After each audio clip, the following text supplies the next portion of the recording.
Nama hajabal haqqo itu ya. Ya itu. Yang mana Nora ya? Benda itu udah. Jadi kemarin itu barang siapa yang mengenal Allah, maka dia akan melihat Allah di segala sesuatu. Jadi ngelihat apa ge, ingetnya ke Allah gitu. Dan kata Banci, cakep banget. Yang dia ya di situ ada kuasa Allah, ada kehendak Allah, ada takdir Allah gitu. Jadi nggak ada yang aneh, akhirnya orang-orang begitu. Yang lihat apapun yang dilihat apa? Allah. Jadi kalau zaman Nabi Idris, orang itu pada aneh. Jadi orang itu begini, Idris, kami mau beriman kepada Tuhanmu kalau Tuhanmu bisa ngeluarin onta dari batu. Akhirnya kan benar, iya diturutin. Ya, itu salah satu mukjizat Nabi Idris itu ya, ngeluarin onta dari batu. Keluar be onta. Jadi kalau buat orang-orang yang marifat, ya anehnya di mana? Jadi kalau kita masih aneh, berarti kita belum marifat. Nah, susahnya buat Allah di mana? Dan yang kita tahu manusia diciptain dari apa? Bahannya tanah. Berarti kan jantung, hati, paru-paru, semua kan unsurnya dari situ semua. Jadi anehnya di mana? Gitu.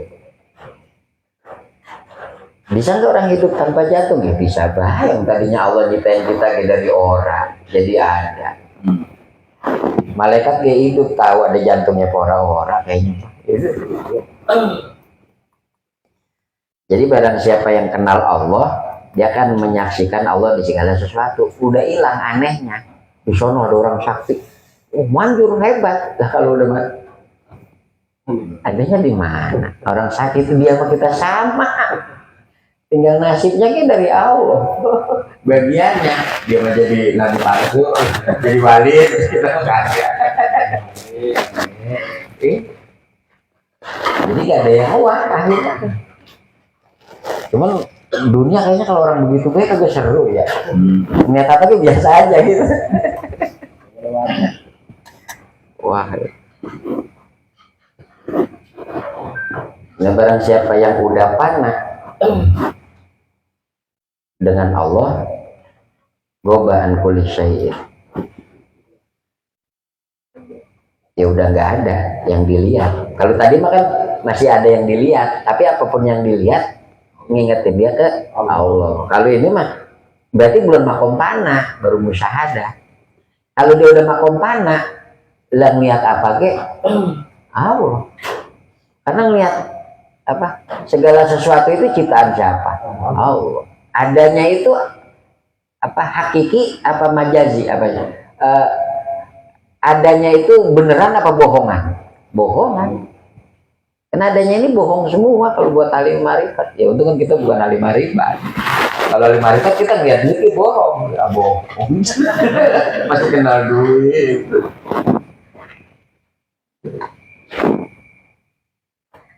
Waman ahabbahu lam yusir alaihi syai'an. Barang siapa yang cinta ke Allah, ya maka nggak ada apapun nggak ada pengaruh ke dia. Udah lepas dari pengaruhan makhluk.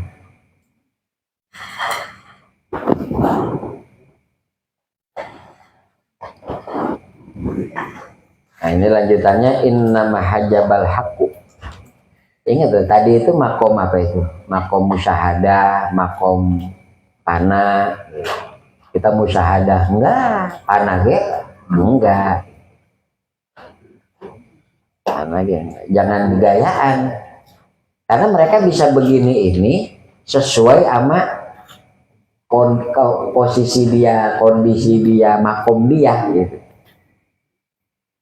Jadi kayak ada orang umpamanya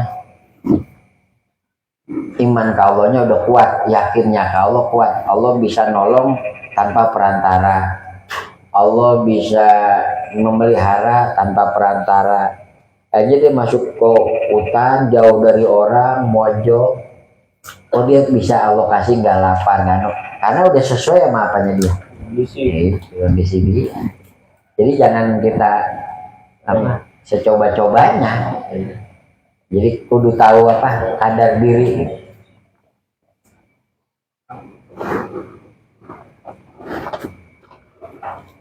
Karena sesungguhnya ini nih, innama hajjaba al-haqqa anka itu syiddatu qurbihi minka. Sesungguhnya penghalang Allah darimu itu sebabnya adalah saking dekatnya Allah. Karena saking dekatnya kita nggak bisa melihat Allah, kehijab. Jadi kayak mata gitu. Apa tangan kelihatan di sini mah coba tempel enggak, saking dekatnya. Tapi yang bisa nyadarin ini siapa? Orang-orang yang hatinya ya udah sesuai. Kayak kita kan, kita yakin enggak Tuhan kita Allah, yakin umpamanya umpama be kita yakin gak yang ngasih rezeki kita Allah? Kenapa kita pas nggak punya duit bingung, orang udah usah bingung? Nah itu sesuai kadar kita. Oh berarti kita makomnya ini ya kudu usaha. Nanti kita bakal ketemu orang yang dia orang ngapa-ngapain ya tenang tuh. Jadi kita sikut-ikutnya kayak dia, letak di jalan. Jadi jangan pikir baca kisah-kisah ahli sufi atau ngaji kitab tasawuf terus kita pengen ideal, pengen kayak gitu, nggak bisa. Kenapa? Yang diceritain di kitab-kitab tasawuf ulama-ulama sufi itu mereka begitu itu perjalanannya itu panjang, ngajinya, tirahatnya, pengalaman spiritualnya, terus keyakinan diuji. Nah pas dia udah jadi orang nyohor, kemasyhur, akhirnya ceritanya didengar orang, diceritain orang. Kenapa diceritain? Karena dia udah berkelas. Kan kalau cerita kita mah gak ada yang mau nyeritain. Nah terus tiba-tiba kita pengen kayak gitu. Ya enggak, orang dia jadinya prosesnya lama, apa panjang. Kayak Ibrahim bin Adam itu, kan katanya bangsawan itu. Cuman gara-gara apa? Dia lagi mikirin Tuhan, terus di atas loteng rumahnya dengar tapak kaki kuda. Siapa di atas? Oh ada kuda. Nyari apa kata dia? Oh nyari gituan di loteng. Kata yang di loteng, lu nyari Tuhan di rumah baik. Itu kan langsung ditinggal semua hartanya, langsung ngelana jadi wali. Jadi proses perjalanannya ya kayak itu kan sering saya ngomong. Orang itu nyeritain Syekh Abdul Qadir keramatnya, kagak diceritain dia ngajinya berapa ratus guru, terus ngelananya berapa puluh tahun, keluar masuk hutan, keluar masuk gurun sendiri, nggak ada yang ngomong, nggak ada yang kenal Syekh Abdul Qadir. Pas hatinya udah Allahannya kuat, nyaman udah begitu. Dia udah nggak perlu dikenal orang, kepengennya udah nggak ada. Pengennya apa? Allah gue. Kenali sufi mah kalau ditanya apa yang membuat kamu senang, apa kesenangan? Jawabannya apa kalau sufi? Apa yang ditakdirin sama Allah. Jadi sakit perut dia mah seneng. Oh kita amat. Yang dilihat sakitnya apa Allahnya? Allah. Wah kita kalau bisa begitu cepat jadi wali gitu.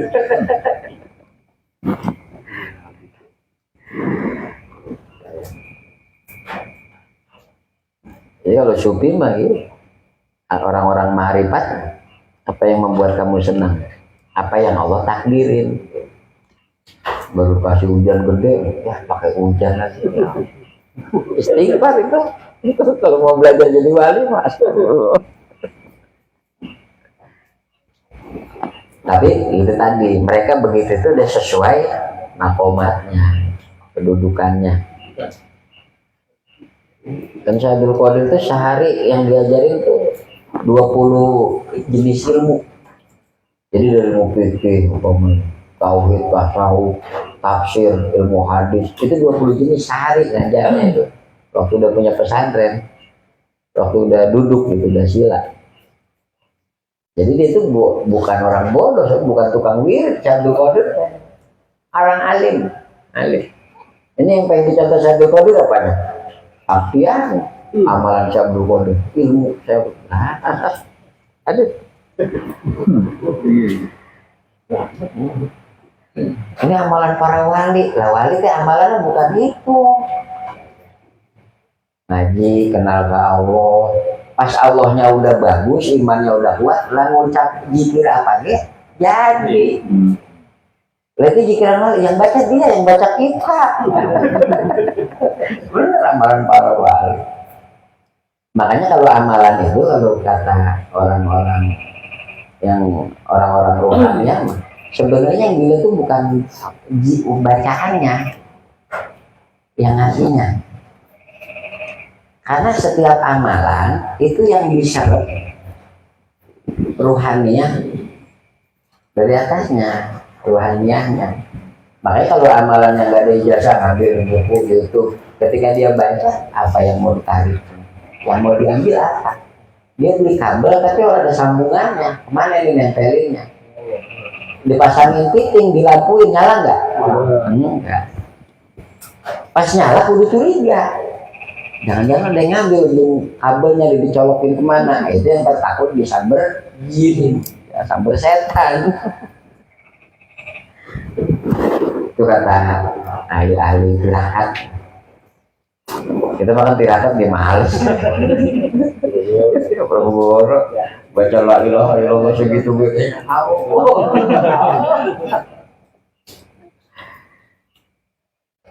Itu guru sekumpul makanya sehari teh porsi sholawat ke nabinya kan 8 jam. Sehari sholawatnya 8 jam. Kita mah duduk baca sholawat setengah jam kayaknya waktu terbuang di rumah ngomong.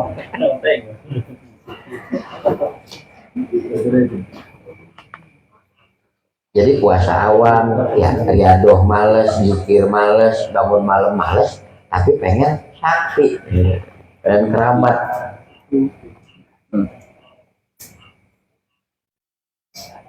Wa inna mahtajaba li syiddati zuhurihi. Sesungguhnya, nah di satu sisi, kalau tadi kan yang menghijab Allah itu karena saking dekatnya. Nah yang kedua, yang menghijab Allah itu karena saking nyatanya, saking dohirnya. Emang ada sesuatu yang ada di dunia, tapi bukan ciptaan Allah? Nggak ada. Emang ada satu kejadian yang di luar dari kehendak Allah? Nggak ada. Saking dohirnya, sampai nggak kelihatan. Kayaknya yang bikin kenyang tuh makan bukan Allah. Kayaknya yang mengejar orang mati itu sakit ketabrak mobil bukan Allah. Atau lupa Allahnya kita orang mati. Kenapa dia mati? Tabrak kereta. Dan yang diingat sebab yang zahir ketabrak kereta, sebab yang batin dicabut nyawanya, sebab belakangnya lagi kehendak siapa? Allah. Nah, kalau udah bisa ngelewatin itu tuh apa-apa ngomong jawabannya apa? Allah.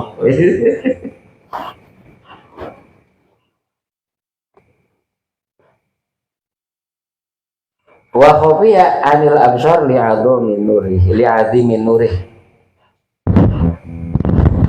Allah itu menjadi samar oleh pandangan mata. Jadi absar itu kalau basor pandangan mata, kalau basiroh pandangan hati. Ini bisa mana dua, absar itu apa? Basor sama basiroh. Li'adhimin nurih. Kenapa jadi enggak jelas? Karena saking terang cahayanya. Jadi kalau kita ngelihat matahari itu kan, yang kita lihat bukan matahari, sinar mataharinya gitu. Jadi lampu kalau segini kita masih bisa ngeliat. Kalau udah berapa juta watt, ini yang disorot ke bawahnya kalau ditembak ini, tembak ini nggak kelihatan. Kehalangan cahaya atau mata kita ditembak lampu, yang nggak kelihatan lampunya, udah seret sama cahaya. Nah cuman yang bisa merasakan ini siapa gitu. Kita udah bisa nggak merasakan bahwa Allah itu deket. Nah dia makan rasa.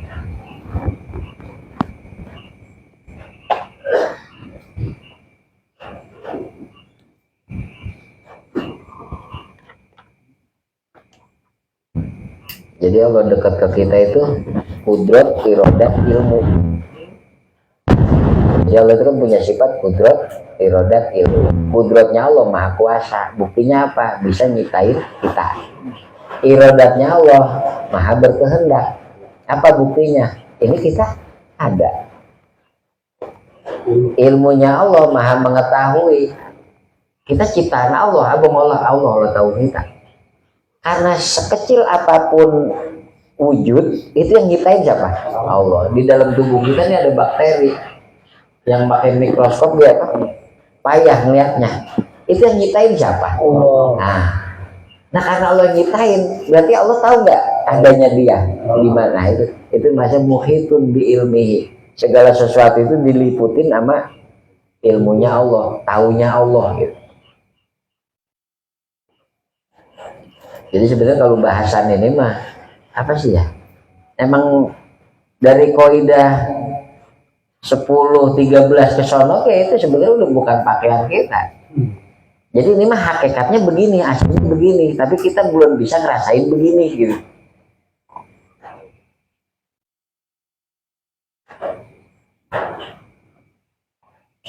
Jadi intinya mah ana aqrabu min hablil warid, aku lebih dekat dari urat leher.